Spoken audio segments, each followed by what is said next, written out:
Hey there! Did you know Baker's always gives you savings and rewards on top of our lower-than-low prices? And when you download the Baker's app, you'll enjoy over $500 in savings every week with digital coupons. And don't forget fuel points to help you save up to $1 per gallon at the pump.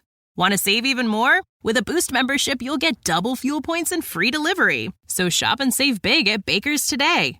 Baker's, fresh for everyone. Savings may vary by state. Restrictions apply. See site for details.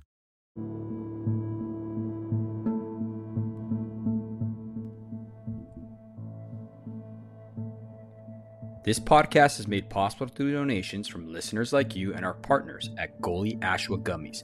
You can find them at goalie.com. Use promo code The Show Up Dad Foundation to get 10% off your order. Zenderance Active Wellness and Sports Nutrition. Their products are designed to maximize your health. At Zenderance, they strive to support and have a positive impact on the wellness of every hardworking dad. Use my code TheShowUpDad and get 10% off your next purchase. For more info, go to www.zenderance.com. Tall Man Equipment, standing taller than the rest of the competition in lineman tools since 1952. Give them a follow at www.tallmanequipment.com. And last but not least, Adam Lane Smith. He is an attachment specialist who helps people to heal, connect, and build. Use my promo code SHOW, spelled S-H-O-W, for a 50% discount on his attachment bootcamp course. Thank you.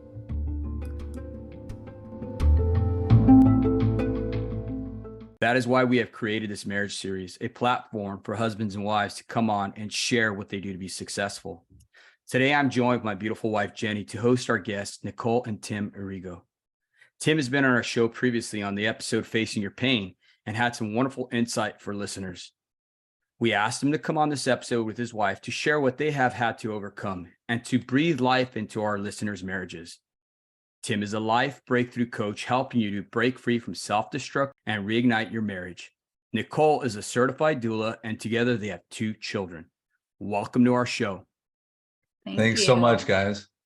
Absolutely, man. Thank you so much for coming on again, Tim. Like I said in the introduction, it was so much fun the last time. You brought so much great information and just knowledge to our listeners. And I just wanted to bring you guys on here because I've been seeing that you've been talking a lot about marriages and relationships and stuff like that. So I just wanted to bring you 2 guys on here to share what you do successfully. So thank you.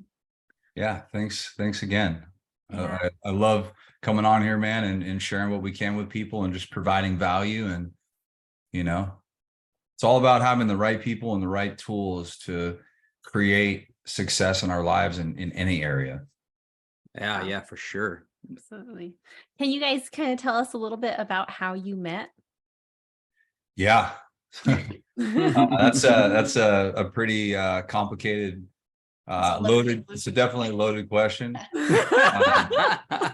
The life that we have today, that we've developed together, and the life that God has given us together is definitely far from where things were when we first met. A miracle. Yeah. So, if you want to share, I'll let you share. Yeah, take it. So I was actually working at a strip club when I met Tim. And he happened to be there. It was like a friend of a friend's birthday, and they went to dinner prior, and somebody was like, let's go to the strip club. So he ended up there that night. And basically that's how we met. We exchanged numbers. He texted me later that night, and I ignored him because I was like, I don't know, like I was taking a break from guys at that point. Mm-hmm. And a few days later, he texted me again, and I was like, you know what? He seems nice. He's like, I hope you're having a good day. He didn't say like, hey, beautiful, or anything like that. So I was like, he's like, I hope you're having a good week. I was like, oh, he seems kind of nice. Let me just see. So I texted him back, and we were just talking about that the other day. Like, can you believe that we have this whole life now just because you texted me back? I'm like, I know. Wow. Yeah, when Nicole and I met, she was like living on the border of Paramount, and she was in Long Beach, like on the border of Paramount, like near Compton, off the 91.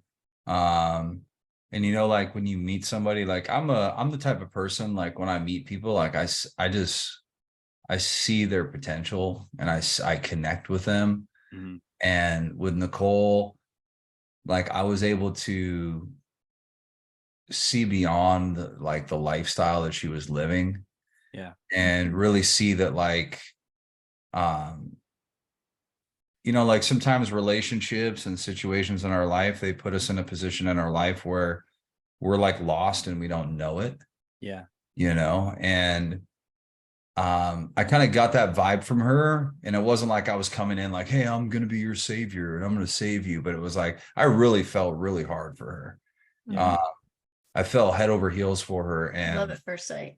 it was a love at first sight thing for me. And Mm. the birthday party, I did not want to be there. So it was a total random act of God. And my friend that I was there with, I'm like, man, I love her. And he was like, are you listening to what you're saying right now? He was like, you're insane. He's like, you're insane, bro. He was like, listen to what's coming out of your mouth. He's like, you really realize how insane you are, right? But I just felt the Holy Spirit, man. And I just knew that we were supposed to be together. And I had come out of a really, really toxic, unhealthy relationship. I had already been married once before. And I had, for me, like really set the standard about what I wanted and how I wanted to live my life inside of a relationship with somebody. And Nicole didn't believe in the Lord when we first met. And, that was a big turning point in our relationship, which was we were talking about having kids as things got more serious. And, she had asked me, she said, if, not believing in God was going to be a problem. And Because he was bringing it up more and more and more. And I was like, hold up, is this going to be a problem? Because that's not for me. Like, I'm good. Like, Yeah. So I asked him that, is this going to be a problem? What were you gonna yeah. say? And I said, I kind of like, no, not really, we can work through it. And one night we just had a great conversation where I just told her, I said, what do you have to lose? And you can go back to living your life the way you were before. Like, what do you have to lose? And she gave her life to the Lord, and I baptized her with Rick Warren. Wow. And the rest was history. I mean, she was instantly, similar to what happened with me and my story, she was radically transformed through that experience. And yeah. Mm-hmm. That's awesome. That is really amazing. So did you meet him prior to his transformation, or was this after you kind of like changed your life, Tim? Oh, no, I had already been doing quite a bit of work on myself. Okay. But it's like it sounds crazy when I tell people the story, but God will take you to some dark places, man. And God has always kind of like, I've always been the type of person where I go into dark places to like find lost people. That's like, I kind of like resonate with Luke, like 19:10, where it's like, seek and save the lost. Yeah. So I've always been like, God, that's like a theme in my life where God was always putting me in these places to connect with certain people. Yeah. And after I had kind of been going through this transformation in my own personal journey, like I had been in a really unhealthy relationship with somebody that was unfaithful. Mm-hmm. And I got really hurt through the relationship, but I also was very clear about like what was fractured in me that kept me in that relationship to begin with, and why was I staying in it? And a lot of it, I just kind of prolonged this relationship. And a lot of it was because I honestly didn't believe I deserved better, Mm-hmm. Yeah. And I had gotten so accustomed to doing relationships a certain way, whether it was the chaos or, just not being fully, trusting and, like we're like, we tell each other everything, Yeah. You know, like we're so honest, and that relationships from my past, like I just really got out of that relationship and I set the standard. I'm like, this is what I want and this is what I'm going to have. And I'm not settling for anything less. And I know that in order for me to have this, like it has to come from me. Like I have to set the pace. Like I have to set the standard in my life about how I want to live my life. And I'm a believer of, you know, in order to have like an Ephesians 5 marriage, you know, you have to, like the man he's the leader and he has to love his wife like Christ loved the church. So it's like it comes from you, right? Yes. As the lead. And as men, like if we're in our own way or we're engaging in self-destruction or we're not truly loving our wife like Christ loves the church. You know, if we don't love our wife that way, then we won't have a good quality marriage. So I feel like what's worked for us from the beginning, you know, and even all the stuff we had to work through, you know, like even early on, like I mentioned, like those were hurdles we had to work through. Yeah. Right. And patience came into play, you know, like acceptance, right? Like managing my own insecurities, you know, like how uncomfortable that is in the beginning, right? Like dealing with that. So in the very beginning for us, it was just about like, hey man, I gotta love her, and I gotta love her like Christ loved the church, and lead and really set the tone. And be consistent. Like, you know, times I would hit my knees and she was like, oh, that's so cute that you pray. Before I believed, you know, like he would pray every night. And, you know, I didn't want anything to do with it, but I thought it was cute. But yeah, we were just talking about that in my Bible study that we go to. One of the women said, you know, men need to be respected and women need to be loved. And I thought that's so true.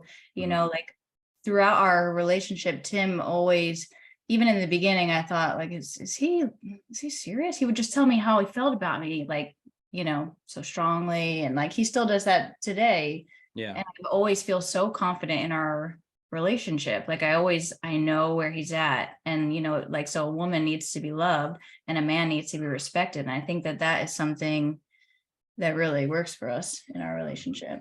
And then like, you know, some of the hurdles that we went through in the beginning, I think from the very beginning, like we always had really good trust. I had, you know, I was still working at the club, and, you know, in my mind, I was like, I'm not leaving. I was like, my job is to just make him feel comfortable with it.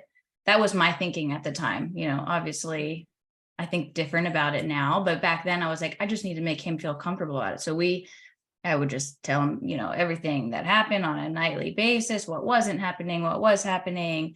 And I think we've always just had like really strong trust. Like we, you know, never lie to each other or withhold information or anything like that. So I think, you know, that's something that's always been really solid for us. And it's really important.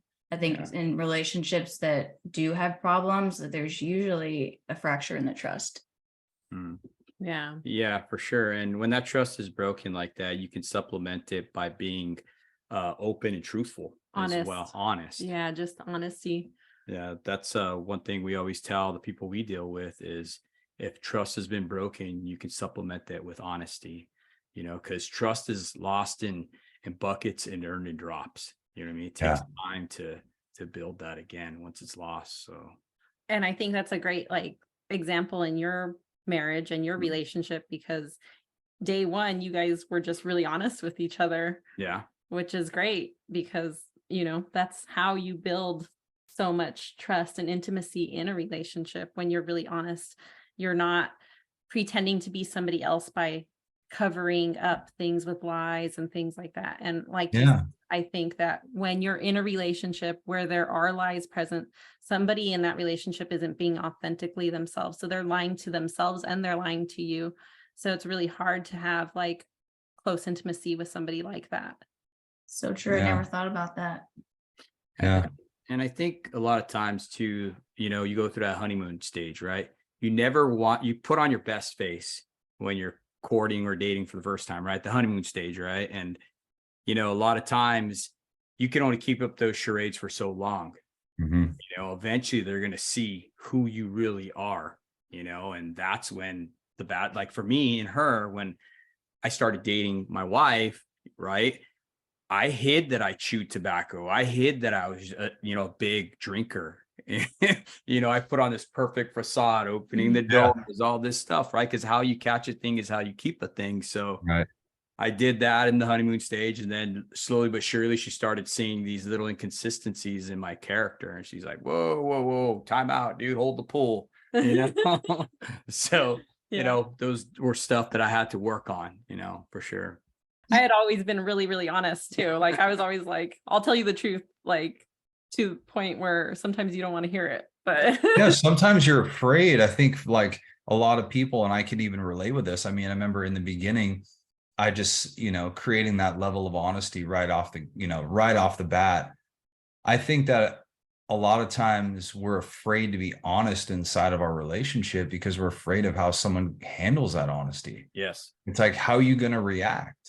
And, you know, and some people are so insecure in relationships that, you know, you talk about your ex from 5 years ago and they start getting weird. Right. And so for really noticing that, like, the health of that relationship was a lot of times based on, you know, if I'm going to bring something up and be honest, right? It's like when your dad tells you, hey, you know what, I won't get mad. All right, just be honest with me. I won't get mad, right? And then you're honest, and then he loses it, right? And it's like meltdown. right, the old meltdown, like, and then you're like, gosh, I shouldn't have got honest. So for me, it was learning that level of honesty wasn't going to make her like insecure or doubt my love for her, and I think a lot of times that's why we fear that honesty, is because of how does someone handle that? Yeah. You know, we carry a lot of stuff into relationships, you know, and especially me with my past, right, and where I've been in my life. And so, like, to be able to be honest, it's like, hey, I am who I am, right? Like, you have to accept that, you know, I've been to these places in my life and I've done these things in my life, and I'm not hiding that. Like, this is who I am, you know. And there's freedom when you live like that inside of a relationship, because your wife, you know, or your husband, you know, from a wife's perspective, is one of your greatest assets in terms of who are you going to go to? Like, if a man is emotionally struggling, I tell guys this all the time, like, when you're having a rough day, like, where are you going to go? A lot of times, like, you don't want to go to your boys. Like, you want to take that to your wife, and your wife to just, like, you know, give you a hug and say, like, hey, it's all good. Like, you're doing a great job. Like, it's all good. You're stressed. You're tripping. Like, it's all good. And if we're not being honest and we're not pouring into that, then we're sabotaging ourselves, because we're preventing the opportunity to receive that. Yes. Right. Because it's like, I'm taking, or I'm just drying up this marriage and drying up this love and this romance. So now where do I go? Right now, I'm like in a roommate situation with my wife where I can't be vulnerable. I feel like I mean, that's miserable to not be able to be honest or go to your wife when you're struggling with something. Like, you know, every man needs that inside of his marriage. Yeah.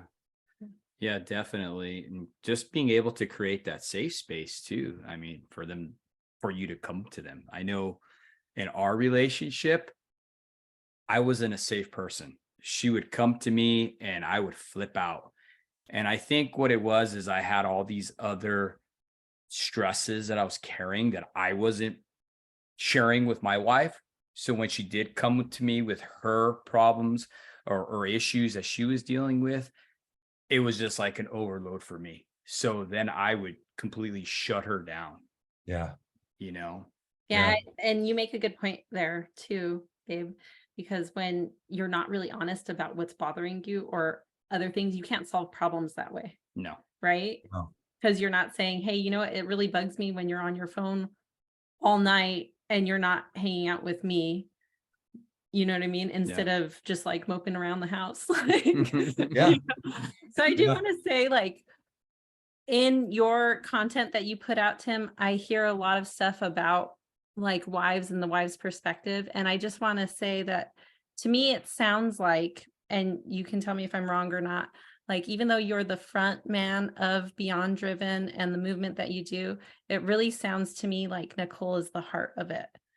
Like, you guys have a lot of conversations that it sounds like are probably very honest in order for you to have like a lot of the leading that you do to help men in marriages.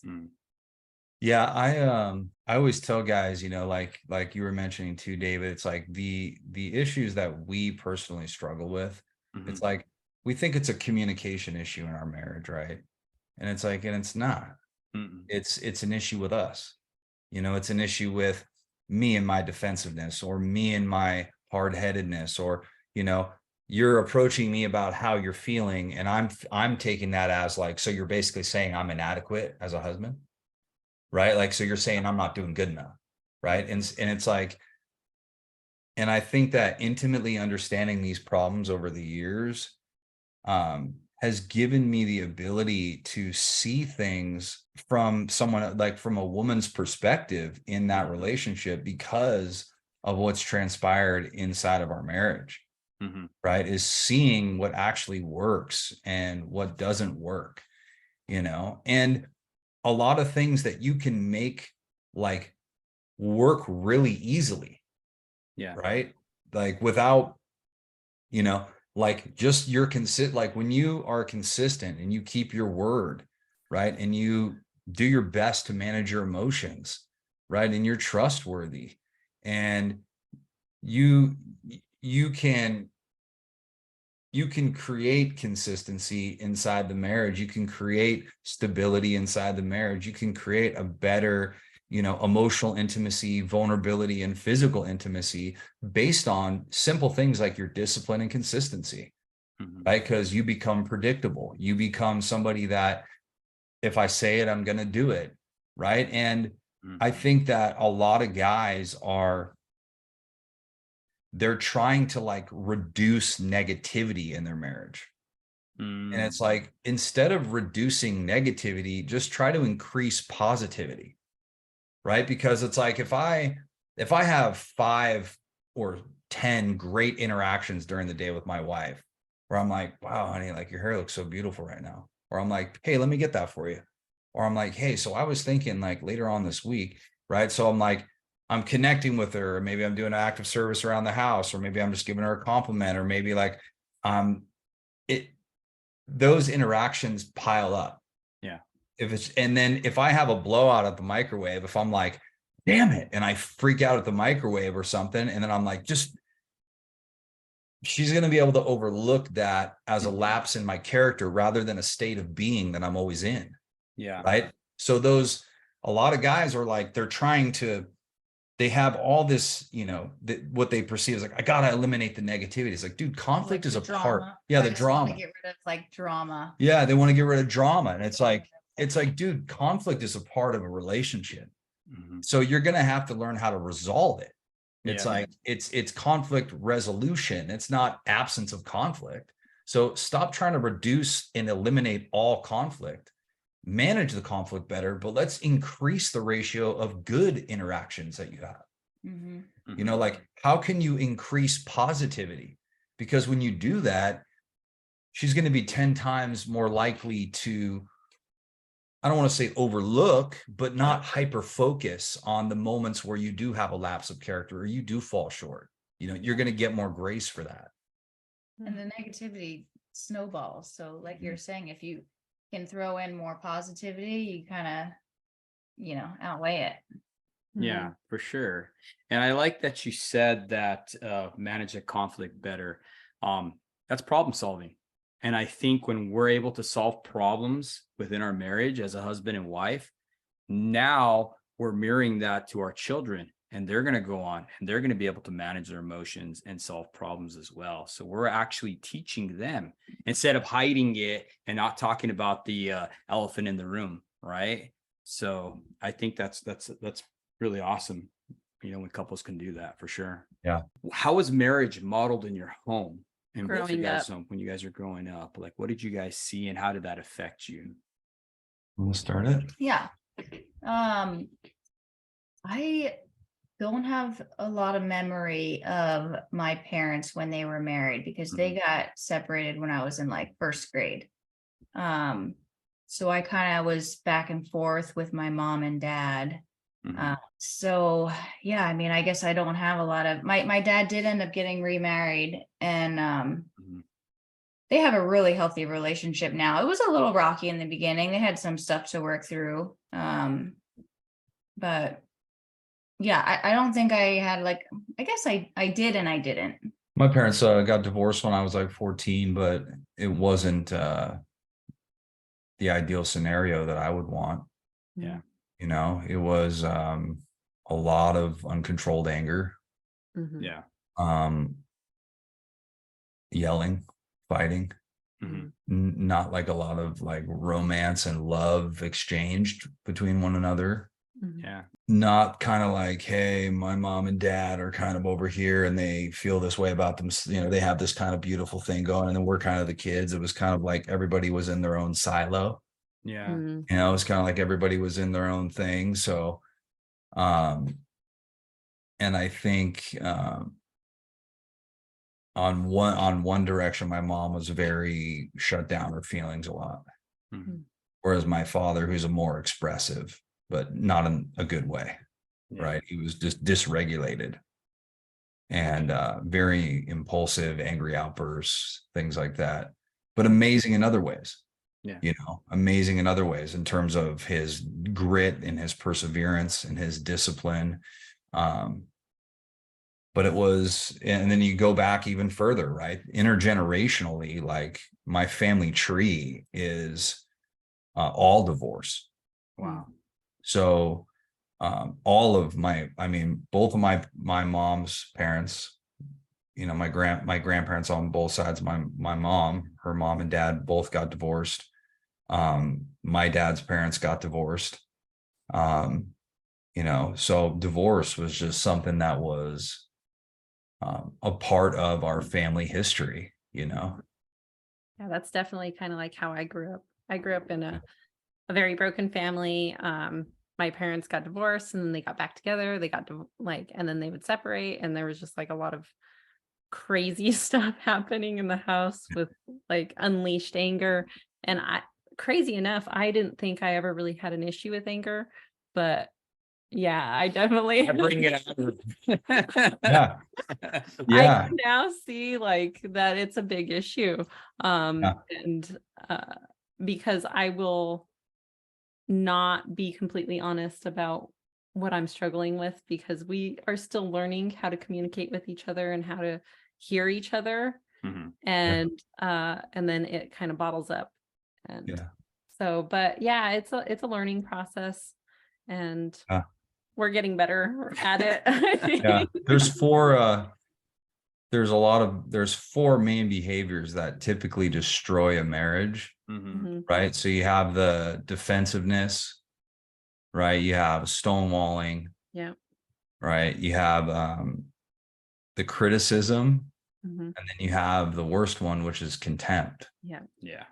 And the contemptuous behavior is a lot of times a clear sign that you're definitely headed towards a divorce. And I think that to some degree or another, like we all deal with that inside of our marriage, right? It's like number one, it's like on a scale of 1 to 100, how bad is it? Right. But also like how we manage it. Like even for my parents, they were divorced for 10 years and got back together. So my parents, and they have a different marriage now. Yeah. Right. And I think that's based on the work, that they did, and sometimes a lot of people, they have to lose what they, cherish to truly show back up in that situation, more conscious, more aware, more present and more clear, because I think a lot of men, and I find this, that a lot of men, if you're a high performing, high achieving man, that like calls the shots and moves the ball forward, and like you're the guy who's in control.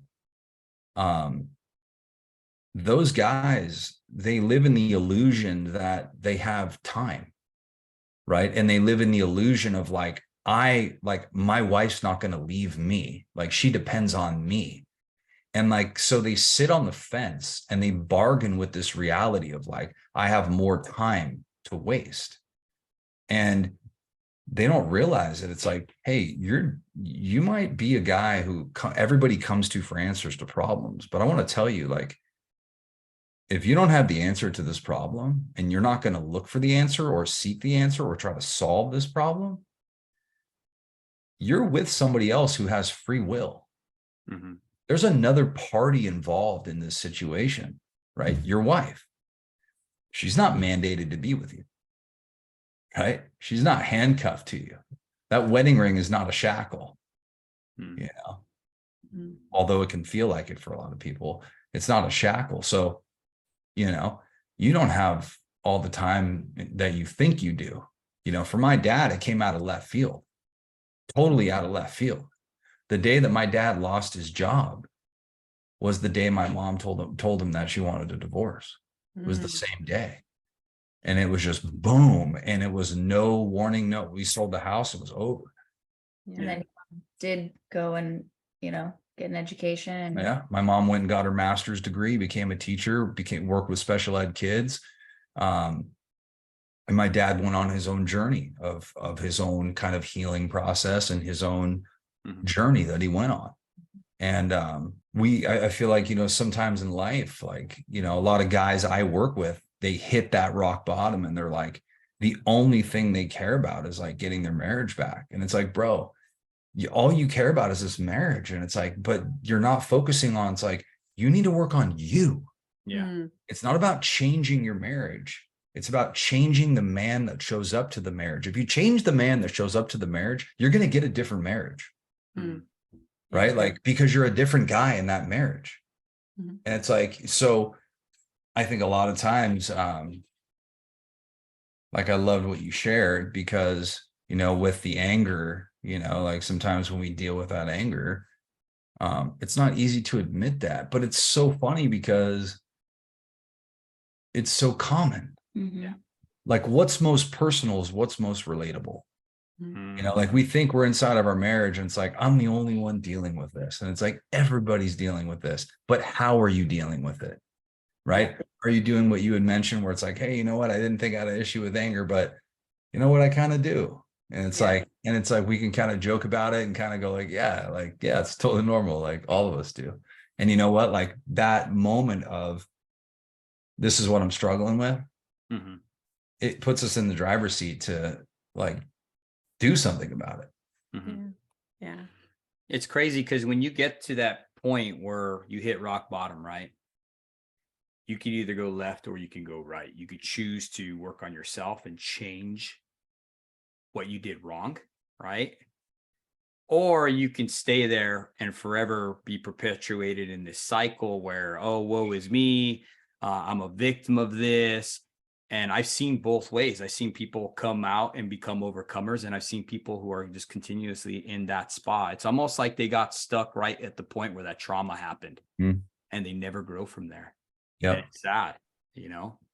Unfortunately, you can only lead a horse to water. You can't make them drink a lot of times, you know. Absolutely. You know. I had like an interesting question because your mom, once she got divorced, that's when she like started working on herself and getting her master's degree and things like that. And I think in a lot of marriages, it's a wonderful thing when a man is very driven and such.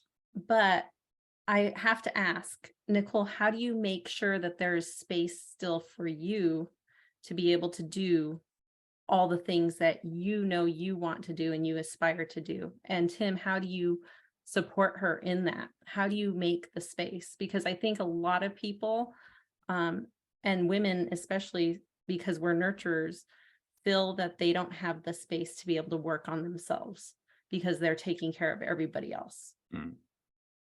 That's a good question. It's definitely, you know, as a mom, it's a struggle, like you have to make time because, I do feel like I am serving everyone else all day long, my kids and my husband.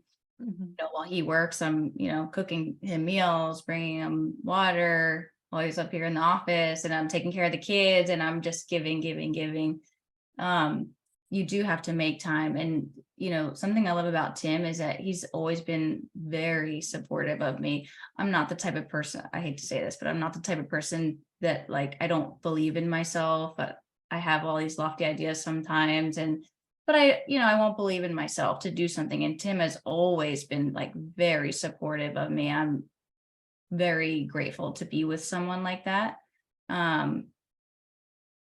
So like, if I do need to do something like go to the gym or, like today he took our daughter to the beach, and it was like great timing because like I felt like it had just been like I hadn't had a break. Like his parents were away and like I just felt like it had been a while since I had had like anything, and it was really nice just sitting home today folding laundry in the silence. But yeah, he's very supportive, but it's a struggle for sure. Like he works a lot and I'm nonstop with the kids. But yeah. I think a lot of times for men, me and my wife had this conversation earlier. I think a lot of times men think that they are supporting, right, by providing or going to work so you don't have to go to work and stuff like that. And we get caught up in that. Okay. And I know that's wrong now, but I know I'm guilty of falling into that whole perception as well. You know what I mean? Thinking, oh, you're so lucky to be at home. You're so lucky to be with the kids. What do I give to just be at home? You know what I mean? Stuff like that. But man, I had to stay home for 1 year. That was during COVID. And I learned so much through that experience. It was during the lockdown. Kids were on Zoom. I was having to run back and forth. I couldn't take them nowhere at all because everything was locked down, right? And it was crazy. And I got to experience what she went through for the 16 years up until that point. We're married 16 years, right? I got to experience everything she had been doing in the household. And I tell you what, hats off to you stay-at-home moms, because it is not easy. No. I remember thinking to myself, I'd rather be at work climbing mountains and climbing poles and building power line and giving her hell, you know what I mean, for lack of better words, than being at home. You know what I mean? Yeah, I think I said the other day, it's like, I'm in the battlefield every day. Yeah, for sure. The trenches. But yeah, I'm so grateful. Tim has never once insinuated or made a comment about, being the one who makes the money or what do I do? You never said, what did you do all day? You've never questioned me. And I think that's probably because like we both respect each other so much. And like, I think he sees how hard I work and I see how hard he works, where like, I think that it's kind of like we're both just like grinding all day, that we respect each other that way. Like it really flows and works. Yeah. And it's like, if I'm going to be, it's like, I always having x-ray vision on that. It's like, if I'm going to be a person that comes home and then like, opens up a beer and sits on the couch, and then I'm like, what'd you do all day? It's like, where's that coming from in me? Yeah. Like, to me, that's like, here I am, here this person is like pounding a beer, talking down to somebody. It's like, to me, it's like, well, are you at your best right now?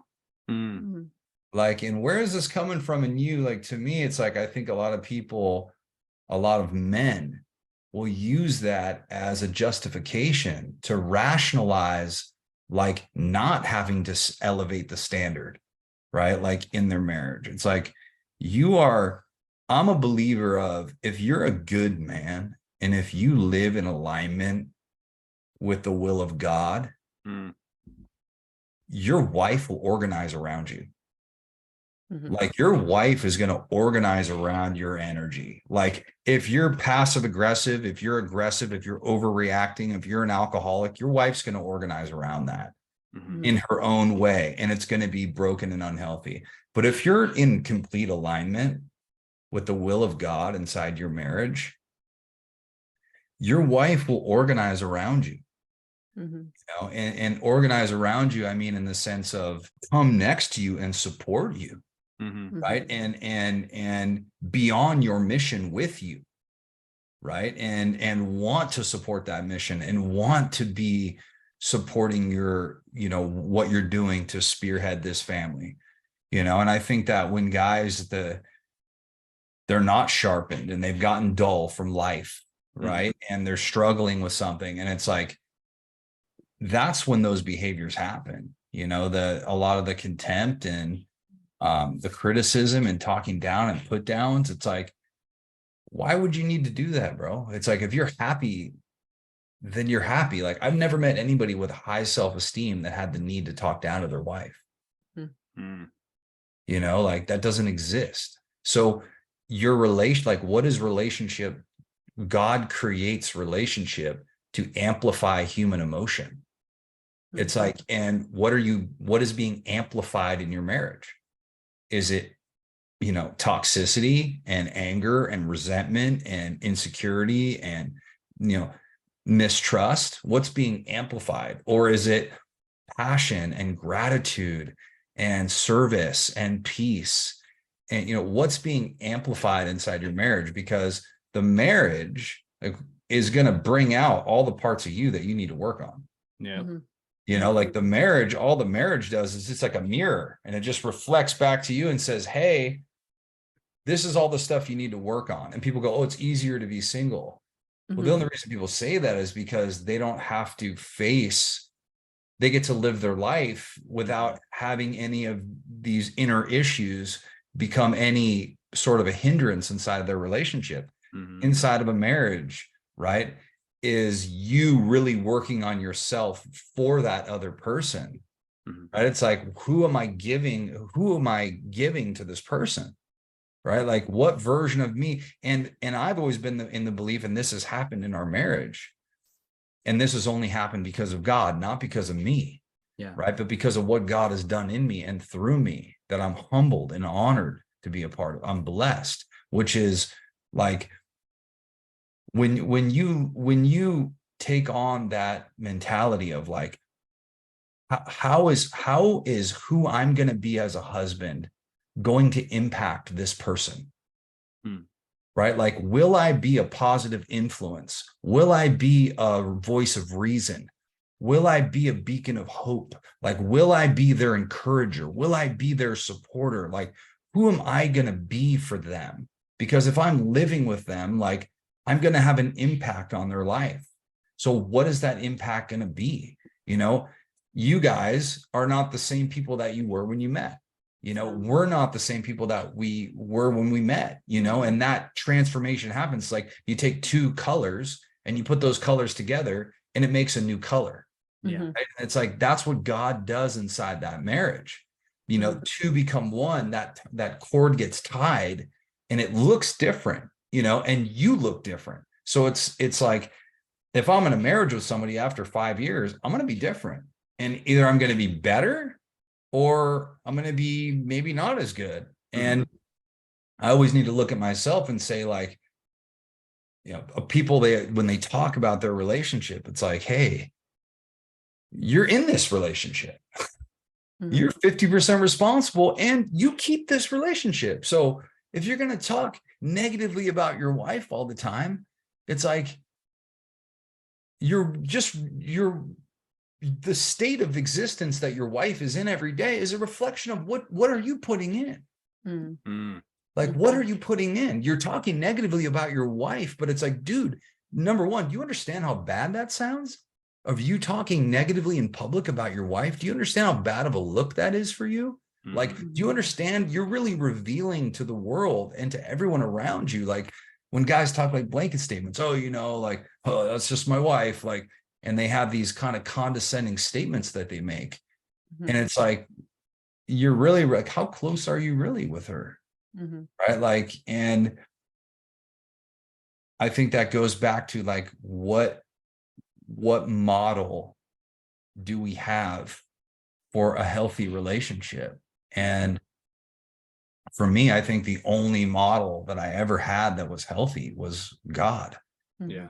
Yeah, I was just gonna say that. Like, I don't think either one of us had like a really healthy, marriage modeled for us, but like 100%, the reason that we do have a healthy marriage is because of God. And like, I don't even know if we'd still be together, if I hadn't gotten saved, if it wasn't for God, like it, totally transformed us as people. Like, and in the marriage, like we have a godly marriage, like Tim has his role as the provider, I come as a humble wife who respects him, and that came with time. Like God changed my heart over the years and like has, been sanctifying me the last 5 years. Like I'm not the same person. I'm, far from the same person that I was 5 years ago. Mm-hmm. But it is 100% because we keep God at the center of our marriage. It's like, how did we end up with this great marriage? Like we didn't have that modeled. Mm-hmm. Yeah, I think it too. It's like I think of like that one time I was in the office and I had my phone out, and then I think like my son, he was crying in the crib, and she had, I think, asked me to do something, and I was on my phone, like ADD on my phone, right? And she was, I think you came in the office and you were like, are you serious right now? Like, are you serious? Like, are you seriously doing this? And it's like, in moments like that, we never take that at face value. It's like, you have to be able to not take it personal and understand it's like, this is somebody who's going through something. And sometimes that might be projected at you. Mm-hmm. That's okay. It's not about you. Mm-hmm. And it's like, in that moment, if I can see like, this isn't who she really is. This is who she really is when she's really worked up and stressed out. Mm-hmm. Wow. And it's like, so if I can have X-ray vision and not make it about me, it's like, you're talking like that to me, like, and all of a sudden I'm taking it I think personal. you saw that I wasn't mad at you. I was mostly mad that like the baby was getting woken up and I would just put the baby to sleep. Like, I think that was the real reason that I was mad. I wasn't mad at you. And then like a lot of times, when Tim gets really upset, like a lot of times I'm like, is your back hurting you? Or like I can see that it's because like, he's struggling with back pain. So he's really short with me, or like, he's really has a lot going on with work. Like a lot of times I can see past what, we call it like the X-ray vision. Like if somebody gets upset, like, is it really about that, or is something else bothering you? And a lot of times, like, we're really good at seeing that. That's awesome. We just did a podcast with Carolyn and Alan Fisher last weekend. Oh, nice. They're world champion arm wrestlers, amazing people. And they've been married 39 years. And we asked them, what's the secret of their marriage? And they basically said that fighting was like one of the secrets of their marriage, that and God. But they said not to be afraid to fight. And I just wanted to kind of pony off of what you were saying earlier, because through their fights, they've grown closer and stuff like that. Like they've learned to face those things through the fights. It's really just eye-opening for a lot of people, because I think people think when you get into a marriage, especially if you haven't had a good marriage modeled for you growing up, like I didn't, and I don't think David had a great model of what like a healthy interaction is between parents. You kind of think that sometimes fighting isn't necessarily a good thing, that if you're fighting all the time, and when I say fighting, I mean healthy fighting. There's a right way and a wrong way, right? Yeah. There's definitely, like, we have non-productive fights sometimes where things just come out really messy and both of us are really messy about it. And then, we come back and we recuperate, and then we have a progressive conversation about all those messy emotions. But if you're having those kinds of fights, it's probably a good indicator that you're trying to learn and grow.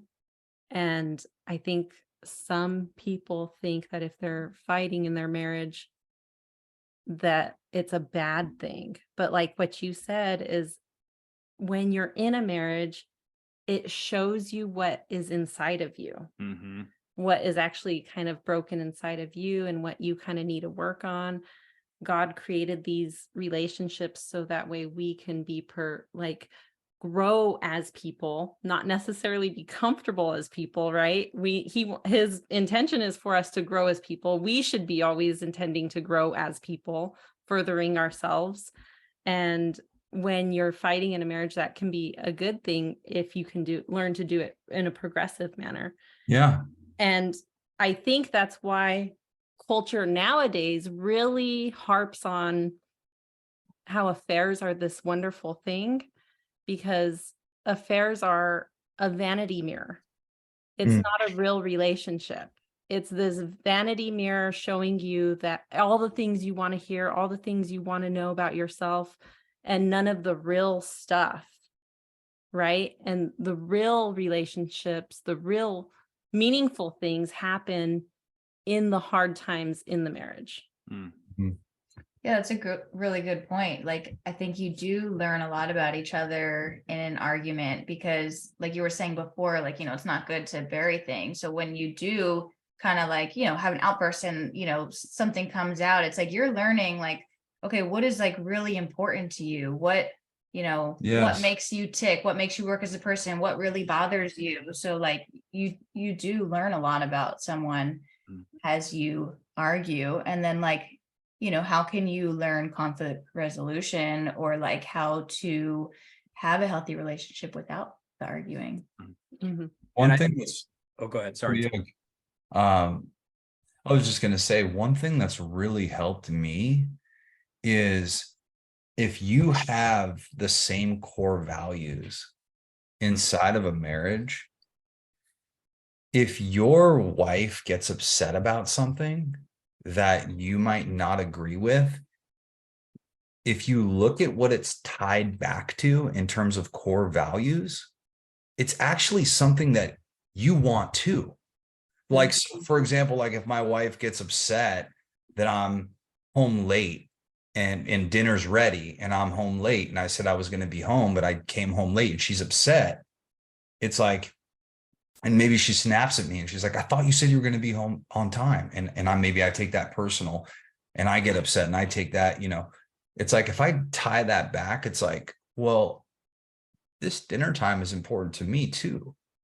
It's like, so I should actually be grateful that she's upset because this ties back to something that I value too.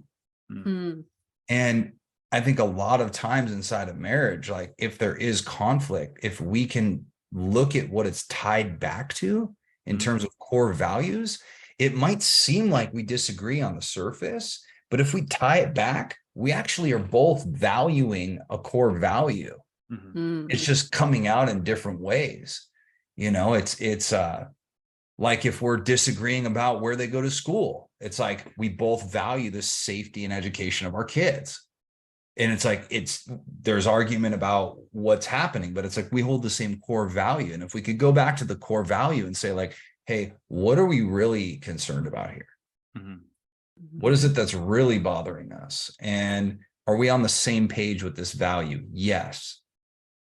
I think a lot of times I have come to appreciate a lot of the any of the arguing or any disagreement Or the nagging, or any, because it always ties back to like, for example, our businesses are on our phone. Mine is on my phone. Mine is inside of technology. So it's like, if I'm on my phone and she's getting upset, it's like this ties back to what? A core value that I have of what? Spending quality time with my wife, making sure she doesn't feel neglected and making sure that we're connected. Yeah. Right. So I think it really ties back to core values. You were going to say, David? Oh, no, I was just going to talk about how that a lot of times when we're getting into these arguments, right? Being able to communicate, right? Having those core values like you're talking about, right? I think allowing ourselves to be messy, having grace. I think that's a big thing, right?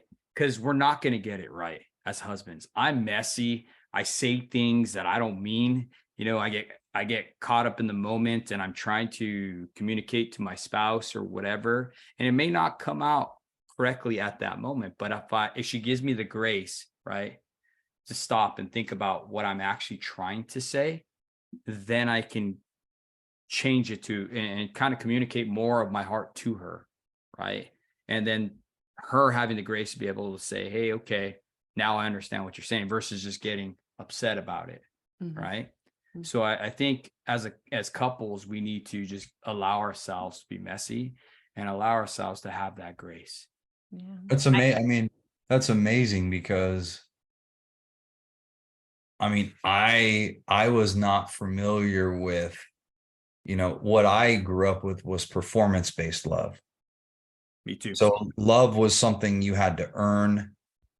Love was something you had to work for. It was something you had to prove that you deserved. And I think a lot of us as men, we don't know unconditional love. And especially when we don't have a relationship with God, all we know is like, I got to work for my worth is what I accomplish. So my worth is based in the external.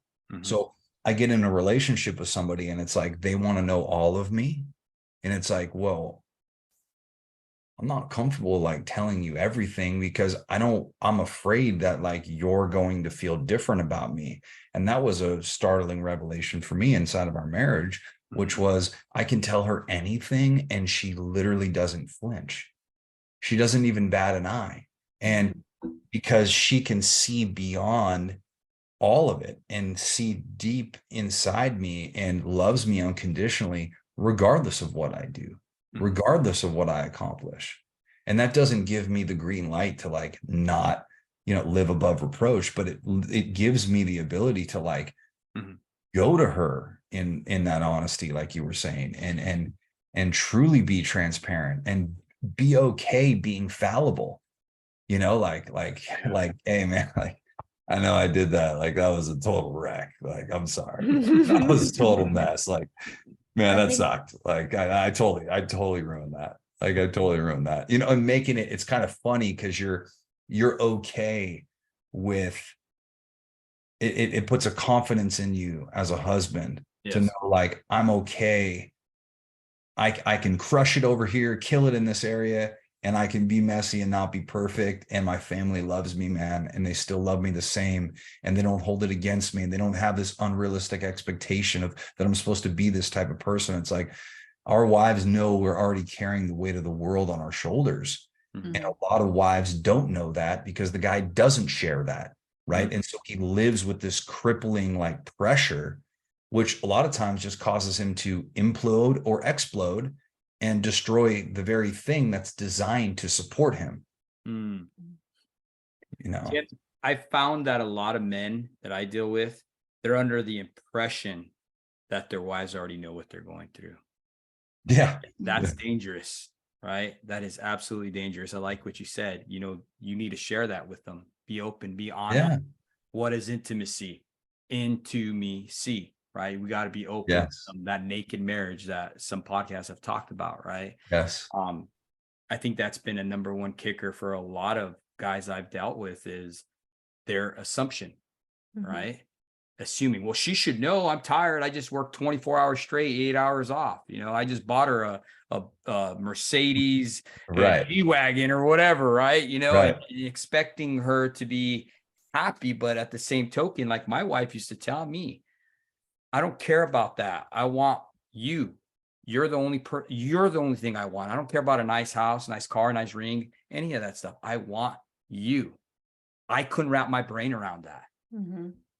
It was during a time when he worked out of town 5 days a week. And so I would always say, I'm dating my husband because I only saw him on the weekends, and he would, renovate the kitchen or do all these things, like really go all out. I'm talking like full-blown projects, like make the house nice type of stuff.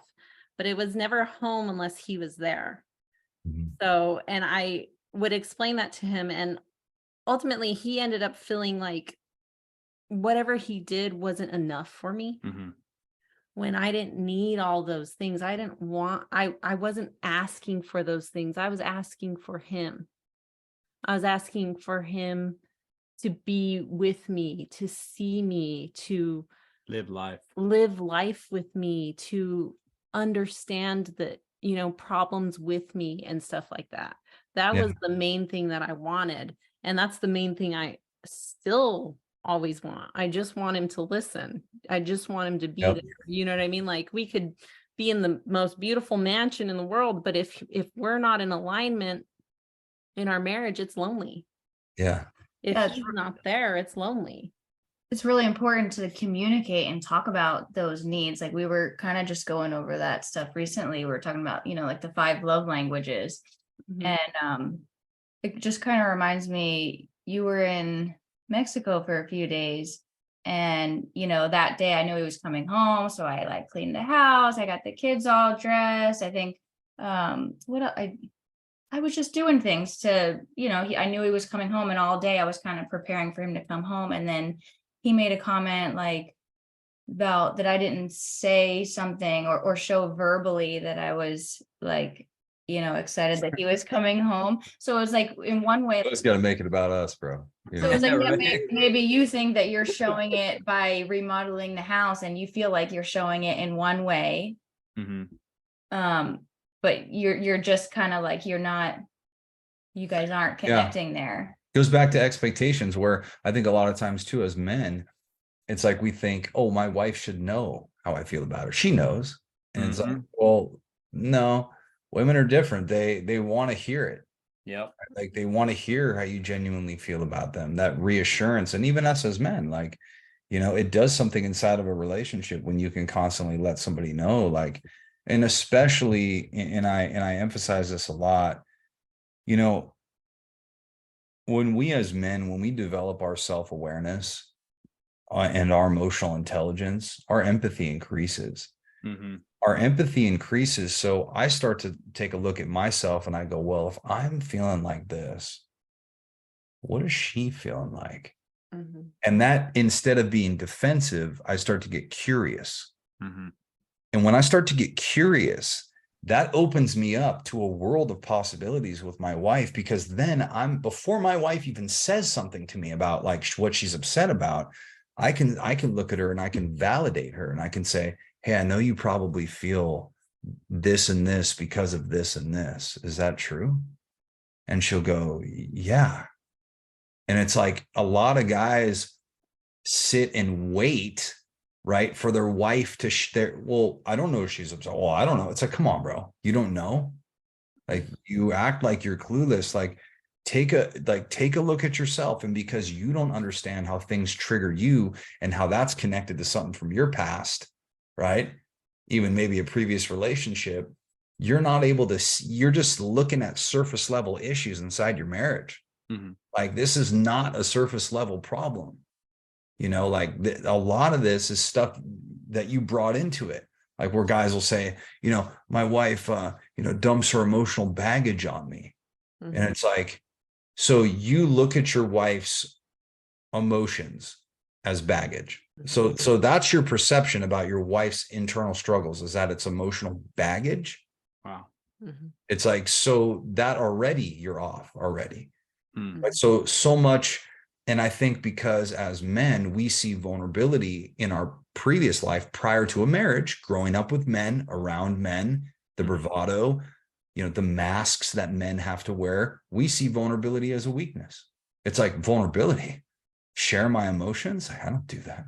Right? Like, I'm not telling somebody about how I feel. I'm not shedding a tear. Like, no, like that made me insecure. No, it didn't. It made you insecure. It didn't make me insecure. Right. And it's like, we use this ego as a defense mechanism. And inside of a marriage, that wall has to come down. Like, in my life, I created walls, man. Yeah. You know, I created walls in my life and they made me feel safe. And in a lot of ways, they were really good adaptive responses to the early environment that I was in. It was a way that I stayed safe, protected myself. It was self-preservation. But later in my life, those walls that I created became like a prison. That's like, you can't love your wife through the glass. No. You know what I mean? Like, you can't have intimacy through the glass, through this wall, you know, like you have to take down these walls. And a lot of what served you in one environment is going to be counterproductive in another environment. So you need to understand that what you're seeing, it's like, this goes back to you, man. Take the walls down, take the mask off, you know, to remove it, man, because you don't have to be a one-dimensional man. You know, like who you are as a lineman, you're not that same guy with your wife. Mm-hmm. You know, like you're a different guy. You know, like who you are with your kids is not who you are privately with your wife. You know, it's like, to be multidimensional as a man, it's not just like, you know, father the audience. It's like, hey, go tell dad what you did today at school, or father the disciplinarian, right? Like, hey, you know, dad's on his, hey, this is what the kids did today. It's like, okay, well, dad's going to now discipline you guys. It's like, or, you know, father the, you know, the provider, where dad's just a paycheck. It's like, no, we're called to be multidimensional. Sometimes we're called to be a nurturer. And every moment as a father and as a husband requires a different version of you. If somebody attacks my wife in public, that moment requires violence from me. And I better be capable of that. And it's like, if my wife is hurt emotionally inside of our house, that moment requires empathy and compassion from me. It's like, if my wife is down and not believing herself, that moment requires encouragement from me. It's like, if my wife is sick in the bed, it's like that moment requires discipline from me. It requires me to take on burdens and responsibilities that, you know, to help even out the distribution of the work that needs to be done. It's like, I need to learn as a husband to meet the moment with what the moment most requires from me. And it's like, what does this moment require from me right now? Is it going to be the same one-dimensional version of me, like, you know, stuffing a round peg through a square hole? And it's like, this isn't working. You know, this isn't working. Why is this not working? And it's like, bro, pivot. Like, stop trying to use your power through mentality and pivot and become multidimensional. There's those tools, you know, and they have like, it's the, you know, universal tool. I think all the different tools on it, right? Yeah. Swiss Army knife. Yeah, it's like, get that Swiss Army knife out, dude. Like, you got a lot of stuff on there. You even got a little toothpick on there, bro. Like, get to work. You know? For sure. Honestly, I think like it all just goes back to God. Like, you have to have a God-centered marriage. And even getting into the word and like, what does the Bible say about marriage? What does the Bible say about the wife's role, about the husband's role? Like, just praying all the time, praying for each other, because like I said, God molded us into these people that we are today. And like, even, you know, I believe that God brought us together, like knowing how perfect we were together. So like, all of it goes back to God. Yes. Like, I can't have a conversation about how great our marriage is without bringing that up, because that is the biggest part of it. I would say, look past the imperfections, right? A lot of times inside of our relationships, we want to get the person to conform to who we want them to be. Right, to meet a version of ourselves that we are maybe right now, instead of like, maybe I need to change.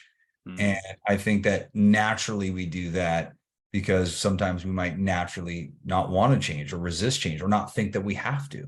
So look past the imperfections. And then also the second part to that would be, you know, appreciate, right, and be grateful and express that gratitude for things that you truly value and appreciate about that relationship or about that person. Like, I try to be as vocal as possible, as often as possible, about anything that I can recognize and appreciate. you know, and I've created a culture inside of our relationship where I am like, she'll, like the other day, you know, like I think this was yesterday, she turned to me, I was downstairs getting some water, and she was like, I'm really struggling today, like my mindset's just not like, I think you said something like, you were like, it's been a tough week for me or something like that. Just feeling like lazy, not on it, a mess. Yeah, she's like, I'm disorganized. Oh, And yeah. I'm not. And I'm like, look at me. I'm like, you're not disorganized. And I was like, look how organized you are. Like, and I started pointing out everything. And it's like, I love that. Like, I love to do that with people in general. It's my nature, but it's 1,000 times better if I can do it with my wife. And I think that sometimes previously in my life, I used to think like, oh, it's not moving the ball forward in another area, then it's like, it's not productive, you know? And it's like, we learn inside relationships, like everything you do inside this relationship, everything you pour inside this relationship will be multiplied and come back to you tenfold. And that really did, when he did that, that really changed the trajectory of my whole day. Like it really, he was like, listen to the story that you're telling yourself. It's just a story.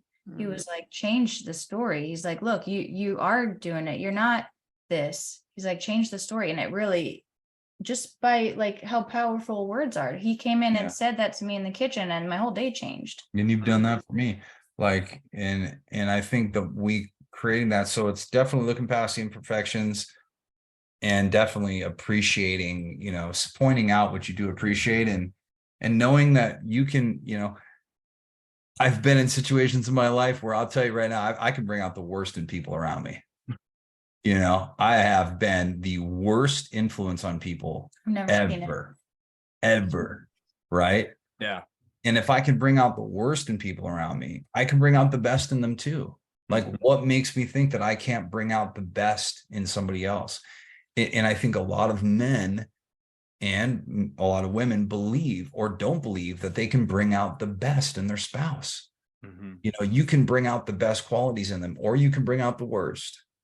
Right. And I think that that's so true. It's about, you know, who do we show up? Right. No pun intended. Right. Who do we show up as? Right. What is the version of us that shows up to the problem inside the marriage? What is the version of us that shows up to a moment of intimacy or potential, you know, disagreement? How are we showing up? How are we meeting that moment? Right. And walking through the door with everything we carry with us, like you're working on power lines all day in the hot sun, man. You're coming across the threshold of your door with a ton of burdens and stress and weight and responsibility. And it's like, as we cross that threshold, it's like, I'm here now, you know. And my wife greets me and says like, hey honey, like, let me grab that for you. Like, hey, I got something for you. Like, or hey, I wanted to run something by you, but relax for a little bit. We'll talk about it in a minute. I'm so proud of you. Like, wow, really love that haircut. It's seriously the smallest things that we do. It's like every time just making deposits in that emotional bank account. Yeah, like when Tim's very nostalgic. He'll talk about our wedding all the time and talk about when we first met. And, you know, every time he does that, that just like solidifies his love for me and just makes our relationship that much more solid, you know. And it's just by saying these little things throughout the day. He's painting the picture through his words. He's creating the atmosphere. And I like that. As a leader, that's what we're called to do, creating that atmosphere. And I think it's so easy for that to just stay inside, and maybe you think about our wedding or think about how much you love me. And I think it's so easy for it to just be up here and not come out. But I think you have to make a habit of verbalizing that stuff. And what woman doesn't want to hear those things? Right. Like, honestly, your wife wants to know that you're like her everything. You know what I mean? Like, and that you think of her all the time, and that you love her, and that you think she's the most beautiful woman, and that you feel as a husband happy and grateful that you won her as a prize. Like she's a prize, a wife. Like that's what a wife really wants to know. Like, honestly. And if you feel that way, you will follow your husband, you will respect your husband, you will serve your husband, you will be kind to your husband, and you will, be faithful to your husband when you feel like you're everything to them, Yeah, when you know that you are loved like that by your husband, you can be submissive, you can be respectful, you can come in with a submissive heart, because I'm sure a lot of people struggle with that, and especially people who don't know the Lord, like, what, submissive, what?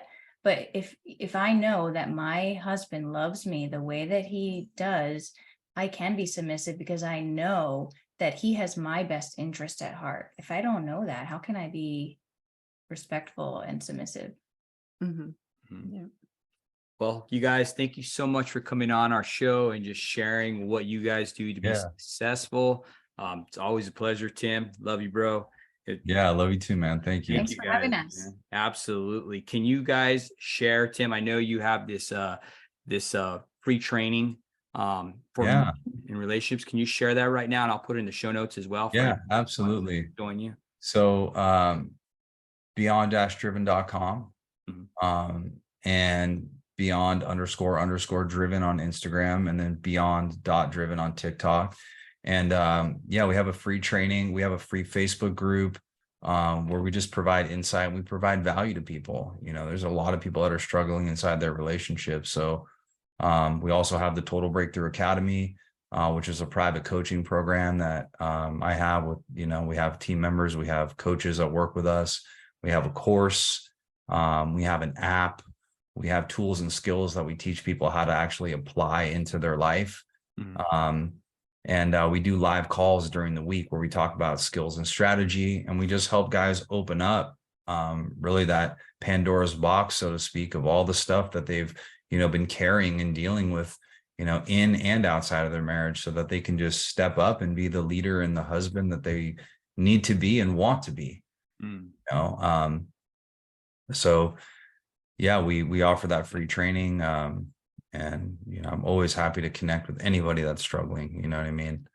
And however we can help them and provide them value is always, top of mind for me.